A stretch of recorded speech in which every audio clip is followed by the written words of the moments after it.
Oke, teman-teman, kita lanjutkan ke mana? Ke konsumer ya, ke konsumer, kurang lebih ada 7 saham. Kita start pertama dari UNVR. Nah, dari UNVR, nah, pertama ya kita udah ngeliat lah ya. Jadi, kalau misalnya Mas Sama sih ngelihatnya candle 1 bulannya Unilever seperti ini ya. Nih, ya per kemarin ya koreksinya 90%, ya per sekarang koreksinya jadi 76% ya. Dari 11.000 gitu. Jadi ya intinya ya nggak semua lah saham bisa teman-teman koleksi long term gitu kan, apalagi ya Unilever udah begitu kan, saham dead star namanya ya. Jadi kalaupun misalnya digunakan sebagai swing trade ya teman-teman, kalau misalnya udah cuan silakan mungkin kayak TP setengah atau day trade ini juga tetap oke lah karena sahamnya ya relatif lebih liquid gitu kan.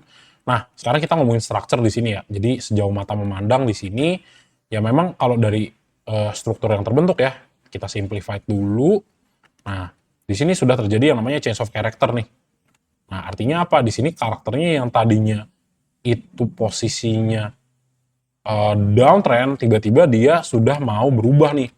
Dia kasih lihat adanya kenaikan ya, membentuk yang namanya di sini higher low, di sini ada higher low lagi, dan di sini dia sudah breakout. Tandanya apa? Tandanya sudah solid, berubah eh, flow-nya sudah berubah dari yang tadinya downtrend, sideways menjadi dia uptrend kembali.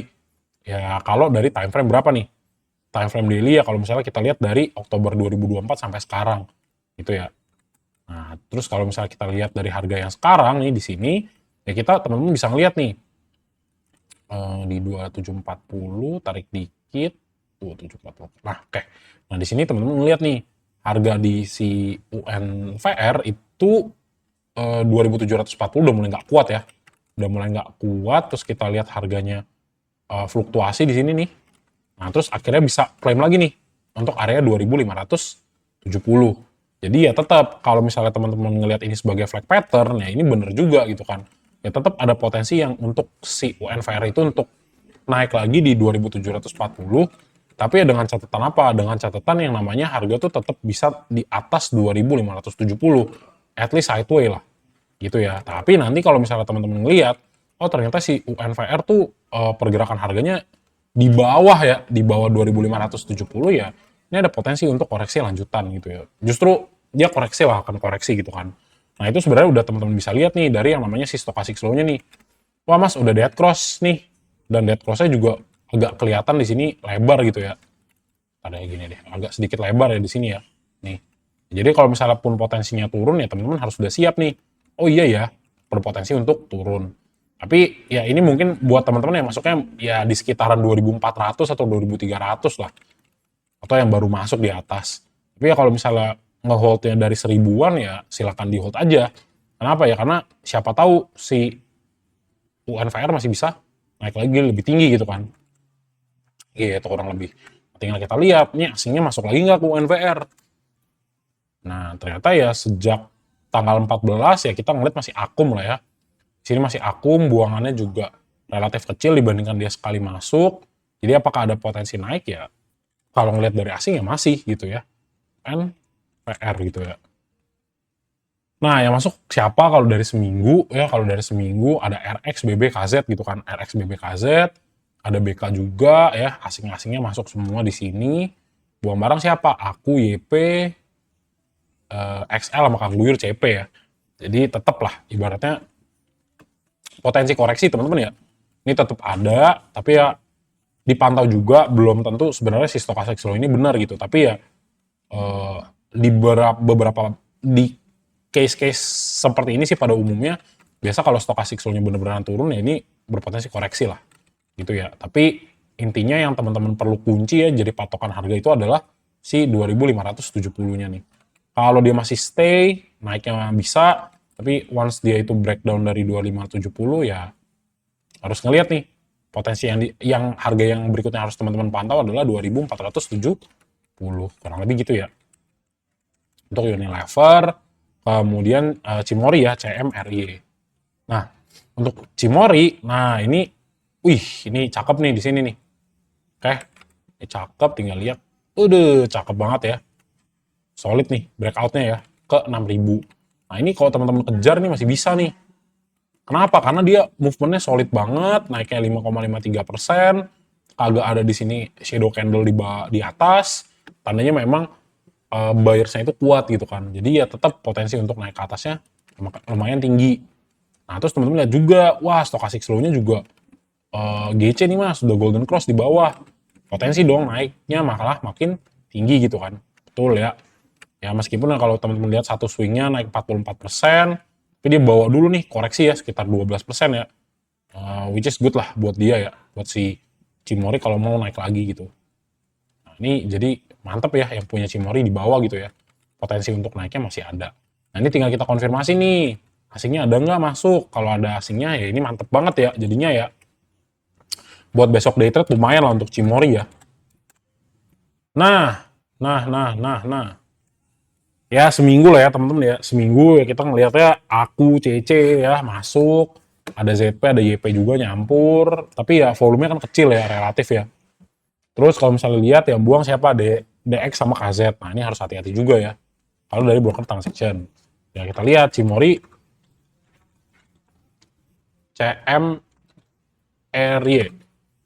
Nah ini harus dicermati lagi ya. Ternyata hati-hati kegocek ya. Tadi Mas Eman bilang, wah ini ada potensi naik. Ternyata waktu kita konfirmasi harganya naik, tapi asingnya buang gitu. Jadi jangan terburu-buru gitu kan. Wait, tadi dulu. Oke, asingnya buang nih. Kenapa nih?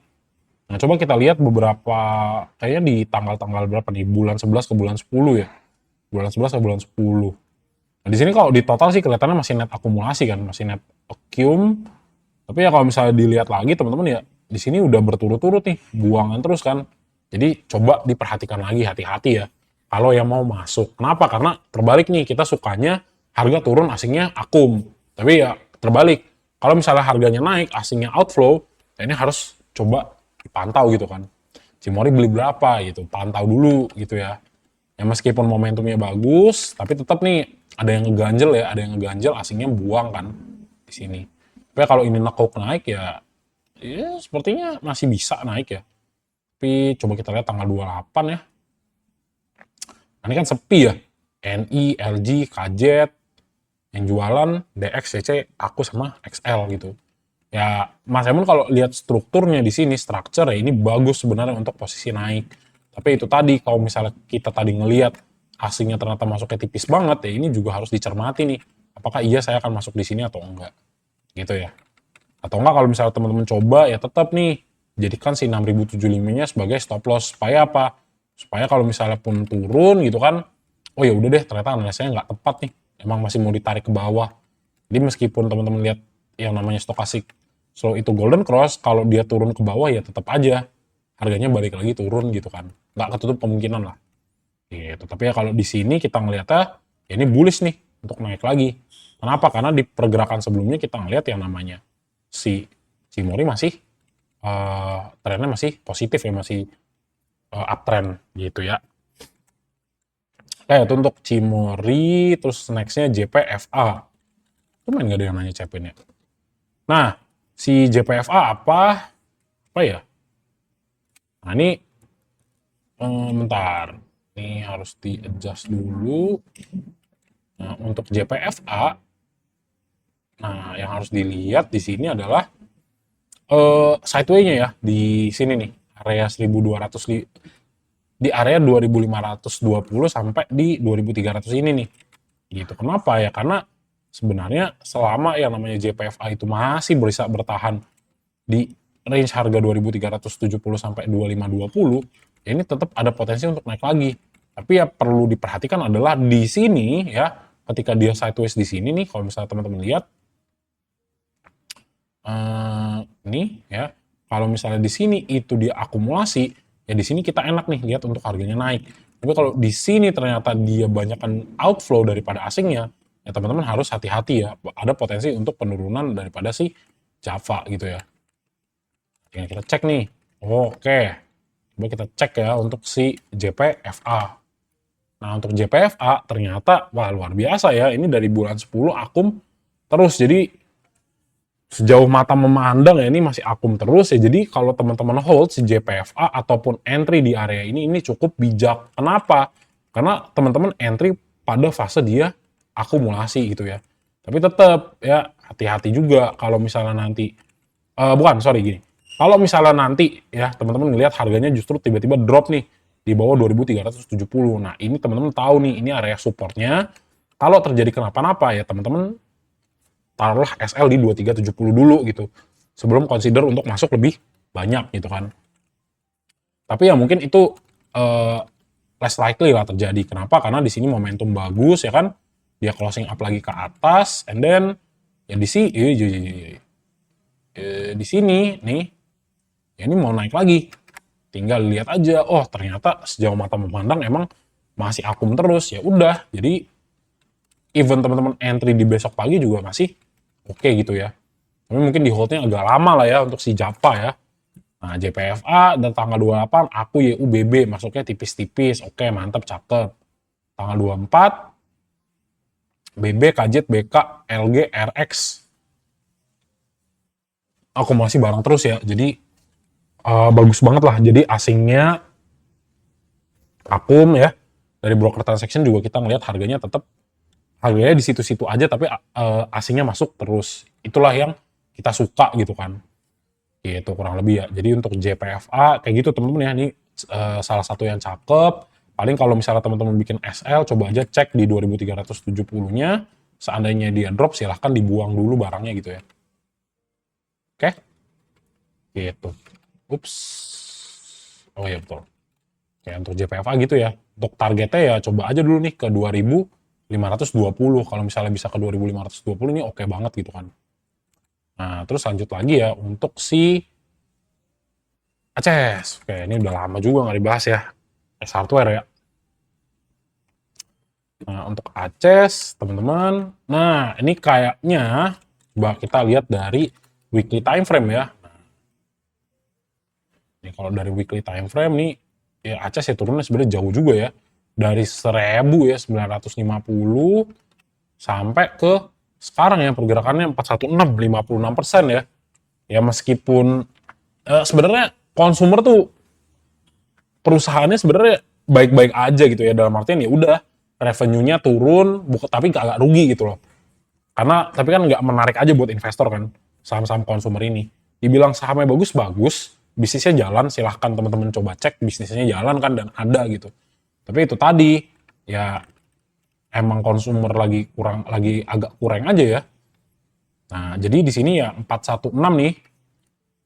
Jadi Mas Emon sekarang pakai weekly time frame ya. Time frame mingguan ya, kalau misalnya nanti turun ke bawah di sini next supportnya di 392. Jadi akan lebih enak kita cek atau ngambil si ACES itu di 392. Kenapa? Karena ini sudah sangat under valued gitu ya. Ya koreksinya udah 50%. Sebenarnya cakep nih, kita tinggal tunggu aja kapan ya kira-kira dia bottomingnya. Itu aja nih yang menjadi pertanyaan gitu ya. Nah, jadi kalau misalnya kita balik lagi ke daily time frame ya. Sini kita buka sedikit. Nah, nih, oh kayaknya ada potensi nih yang namanya si ACES itu untuk bottom ya. Kayak di sini kita lihatnya double bottom formation lah di 416 kan. Potensi untuk naik ada nggak? Ya ini tetap ada gitu ya, seperti biasa lah ya. Simpelnya seperti itu. Nah, terus kalau misalnya kita lihat nih, ini habis ya wave-nya ya. Satu kan, 1, 2, 3, habis ya. Habis nih 1, 2, 3. 0, 1, 1, 2, 1, 2, 3, 4, 5. Habis. Ini wave-nya udah habis nih. Ah iya nih, cakep banget nih. Berapa nih? 422. Oke. Nah, jadi kalau misalnya nanti teman-teman ngeliat nih ya, tinggal kita lihat deh ya beberapa hari ke depan nih. Di sini ada akumulasi nggak asingnya nih? Kalau di sini ada akumulasi, ya ini bagus banget sebenarnya. Kenapa? Karena di sini dapat harga bottom ya. Gitu, dapat harga bottom, tapi tetap seandainya teman-teman coba entry ya, coba bikin kira-kira 3% aja deh kalau ini. Misalnya di 410 ya, atau 408 sampai 4010 untuk teman-teman consider sebagai stop loss-nya gitu. Jadi kalau misalnya dia turun, dibuang dulu. Kalau misalnya dapat di harga 392, kenapa enggak gitu kan? Gitu. Nah, jadi sebenarnya kalau kalau misalnya dibilang ini bottoming, ya ini bottoming nih untuk si Aces ya. Jadi kalau misalnya 416 dia consolidation terus di sini ya sideway, nah ini potensi naiknya akan tinggi gitu ya. Kecenderungannya akan tinggi. Gitu. Kenapa? Karena area di sini waktu dia nyentuh 416, teman-teman lihat harganya naik, dan di sini juga sama nih. Di sini turun ya. Sideway 3 hari, ya kalau misalnya nanti naik, ini akan lumayan bagus. Sama teman-teman lihat juga stochastic slow-nya ya udah parah banget nih di bawah ya. Oversold-nya kagak selesai-selesai gitu kan. Jadi ya, ini kita tinggal mau tunggu momentum aja sebelum dianya naik lagi gitu ya. Nah, kita tinggal cek nih untuk si Aces ya. Nah, baru mulai net akumulasi ya. Baru mulai akumulasi di 2 hari terakhir, meskipun jumlahnya relatif sedikit, tapi ya teman-teman lihat, udah mulai ada. Ya meskipun kalau dari lihat tanggal 14 sampai tanggal 26, masih secara angka ya kita ngelihatnya asing yang lebih banyak buang gitu ya. Asingnya masih banyak buang, kemudian tinggal kita cari S-Hardware, ya dari seminggunya masih banyak retail yang masuk ya. Kalau menurut Mas Emon udah ngelihat retail yang masuk ini, ngerem dulu nih. Tunggu retailnya capek, baru kita coba masuk gitu kan. Nah, di sini ya kalau teman-teman lihat untuk yang namanya RX, nah ini Akum nih, biasa nih ada apa dengan RX ya. Akum kagak jual, BS juga tapi BS kita kagak kenal. Nah, terus dilihat aku ZP, TP, buang barang ya sama CC. Jadi harus wait and see dulu nih sementara nih ya. Tanggal 28, oke BS-nya masuk, ada Kang Buyur, SQ, kurang, tanggal 26 coba ya, sedikit tipis. YU masih masuk ya, YU BS masih ada, masih tetap beli. Jadi menurutku ditunggu dulu, kenapa? Karena ya retail masih masuk lah di S Hardware ya. Gitu, oke? Jadi ya dipantau-pantau dulu teman-teman, kalau mau titip-titip sendal juga ini oke banget, karena berhubung sudah double bottom ya, kalau teman-teman lihat stochastic slow-nya juga kagak kelar-kelar ya di area oversold-nya dia gitu ya. Jadi apakah ini good entry? Ya ini good entry. Kenapa? Karena teman-teman udah tahu, oh koreksinya udah 50% dari year on year gitu ya. Secara tahunan udah koreksinya 50% ya. Kenapa nggak saya beli gitu kan? Orang sahamnya bagus kok, bisnisnya jalan, nggak rugi juga kok. Dia cuma revenue-nya turun aja kan. Gitu. Ya namanya siklus bisnis kan. Sometimes up, sometimes down juga. Gitu ya. Oke, itu untuk S-Hardware. Terus lanjut lagi ya, AMRT ya. Ups. Nah, untuk AMRT, nah ini juga sama. Jadi ya consumer ya, apa namanya, saham-saham kayak begini memang kalau masih koreksi jangan teman-teman lawan gitu kan, karena sulit nih cari bottomnya. Jadi event teman-teman rajin banget averaging down di sini, ya ini kan sulit ya. Kenapa? Karena nggak selesai-selesai gitu. Nggak selesai-selesai, ya kan. Kemarin kita sempat lihatnya, wah mas, double bottom. Wah, ternyata masih invalidasi kan. Masih invalid lah. Jadi, kalau dia memang masih turun, lebih baik kita tunggu. Memang, di sini ya secara momentum juga sudah sangat-sangat oversold. Ya, kalau misalnya dikasih ke 1.700, kenapa nggak teman-teman beli di 1.700 gitu ya. Nah, ini di 1.800, kita masih ngeliat nih pelemahan harga itu terjadi ya. Jadi 1, 2, 3, 4, 5 hari berturut-turut seminggu harga si AMRT masih tetap cenderung koreksi gitu kan. Gitu. Jadi ya next targetnya antara 1.780 nih, dia bisa naik lagi, atau ya next potensi untuk worst case-nya ke 1.730. Nah, di sini nih yang harus perlu dipantau. Bisa nggak dia klaim lagi 1.825? Kalau bisa ya ini bisa jadi nih solid bottom, formasinya solid banget nih. Bottoming harganya, berarti ya secara nggak langsung di sini create yang namanya higher low gitu ya, dalam time frame yang agak sedikit panjang. Nah, lebih gitu ya, tinggal kita lihat untuk AMRT ada asing yang masuk nggak. Oh ternyata masih buang, oh buangnya berturut-turut dari tanggal 25 sampai tanggal 28. Ya udah, ini teman-teman harus hati-hati gitu ya, jangan terburu-buru untuk masuk. Nah, AMRT nih dari tanggal 26, oh ada YU, YP, XL, oke ada YU, yang buang barang siapa? Oh aku, BB, sama ZP. Ya jangan dilawan juga kalau misalnya aku sama BB buang barang ya, ya udah tunggu dulu aja nih sampai udah pada nyusut gitu kan. Jadi kompak ya 26 ya buang, kalau misalnya dari tanggal 24 sama ya, BB, KZ, ZP masih buang. Jadi sebenarnya still wait and see dulu nih untuk yang namanya saham MRT gitu ya. Kurang lebih demikian teman-teman. Lanjut lagi ke ULTJ ya. Ups.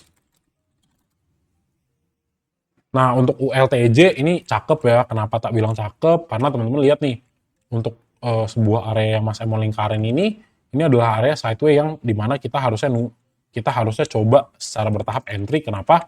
Ya karena disinilah fase dia itu ngumpulin barang ya, atau fase akumulasinya di sini sebelum dia itu harganya naik lagi, gitu ya. Nah, jadi untuk ULTJ ya kita bisa klaim di sini ya sebagai sudah selesai fase downtrendnya dan dia sudah creating juga yang namanya another higher low. Yang berarti ya trennya sudah berubah. Nah, di 1300 juga ya, waktu area supportnya ditahan, di retest, di testing, tetap ya naik lagi.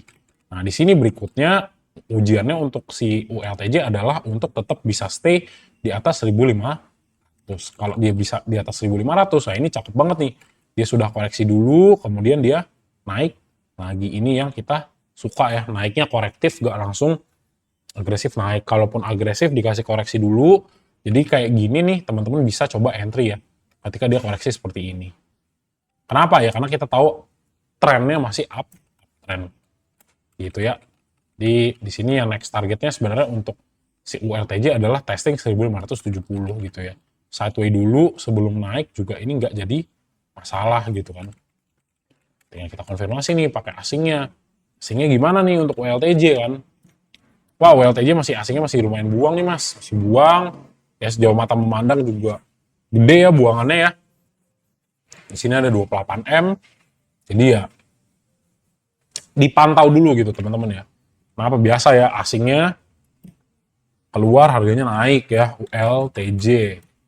Nah, ini per tanggal 24-28 yang keluar BK ya. BK RX XL XC. Oke, menarik. Yang beli ada BB, YU, ZP, sama si aku juga beli ya, tapi tipis ya. Jadi di sini sepi pembeli lah teman-teman ya, sepi pembeli retail ya. Jadi kalau misalnya nanti di akum lagi, wah ini menarik gitu ya. Nanti kita lihat dari tanggal 3 November yang punya barang paling banyak NI, BB, ZP sama KZ ya, gitu. Oke, kurang lebih gitu untuk WLTJ. Kalau dari ya struktur pergerakan harganya bagus, ya mungkin kalau misalnya asingnya kagak masuk gitu ya dalam jumlah yang relatif besar ya bisa aja sih naik gitu ya, tapi ya naiknya mungkin agak sedikit kopong gitu kan. Ya berarti lebih banyak garis daripada solid candle. Itu ya teman-teman ya. Oke, next lagi kita bahas INDF ya, terakhir untuk consumer. Nah, untuk INDF ini salah, INDF ya. Nah, untuk INDF sebenarnya gimana ya? Ya ini kan saham lama juga gitu kan. Ya kalau misalnya dilihat memang kalau dari udah harga 5.000 6.000 ya cukup cocok untuk di swing kembali gitu kan. Nah, di sini ya kalau kita ngomongin struktur yang terbentuk, ini kan sebenarnya oke banget nih di sini ya pergerakannya. Ya jadi sebenarnya untuk INDF ya yang pertama harus bisa tetap di atas level 7.250 gitu ya. Untuk apa? Untuk dia itu sebelum naik lagi ke atas. Kalau misalnya nanti dia break ke bawah, nah ini teman-teman harus hati-hati ya, antisipasi penurunan lanjutan. Tapi kalau di sini memang strukturnya bagus banget, ada mau potensi testing ke 7.475 ya, ini masih juga solid banget ya untuk movementnya. Meskipun ya secara nggak langsung teman-teman tahu gitu, ini adalah posisi sebenarnya downtrend gitu ya. Nih, sini. Tapi ya di sini udah break aja nih. Siklusnya udah ke break gitu ya. Jadi masih lah berpotensi lah ya untuk naik kembali si INDF. Nah, INDF ya, ini juga untuk asingnya selalu fluktuatif ya. Baru 3 hari ini aja masuk, tapi lumayan kecil ya. Begitu masuk dibuang, dari tanggal 4 sampai tanggal 19 juga relatif lebih banyak yang buang untuk asingnya. Kemudian untuk INDF. Oke. Nah, untuk INDF ternyata dari sebulan ya ada YU, BK, DP yang masuk. Terus tiba-tiba XL. Yang paling banyak barangnya YU. Kita ubah ke seminggu. Atau YU, ZP, AG, BB, DX, KZ keluar. Yang masuk itu justru yang jualan RX, aku, XL, top 3-nya ya. Tapi nggak terlalu banyak sih transaction-nya ya. Tanggal 28, aku, LG, BK, KZ ya. Oke, yang lepas barang ada RXCP sama aku AT gitu ya. Jadi agak sedikit membingungkan ya kalau ngeliat si INDF. Tapi ya secara nggak langsung teman-teman ngeliat nih, oh masih net sale gitu ya. Kalau misalnya mungkin si INDF di besoknya itu naik gitu ya, asingnya akum ya, silakan teman-teman consider untuk beli waktu dia breakout nih. Waktu dia breakout di 7.400 atau 7.500 ya. Gitu. Kurang lebih begitu teman-teman ya. Jadi cukup menarik sebenarnya untuk INDF, tapi ya itu tadi ya, tetap ditunggu karena kita belum konfirmasi nih ini double bottom formation-nya apakah benar-benar sudah valid untuk si INDF kembali naik lagi atau enggak. Kurang lebih seperti itu ya teman-teman ya, untuk pembahasan di saham-saham yang berhubungan dengan konsumer ya, kurang lebih 7 saham.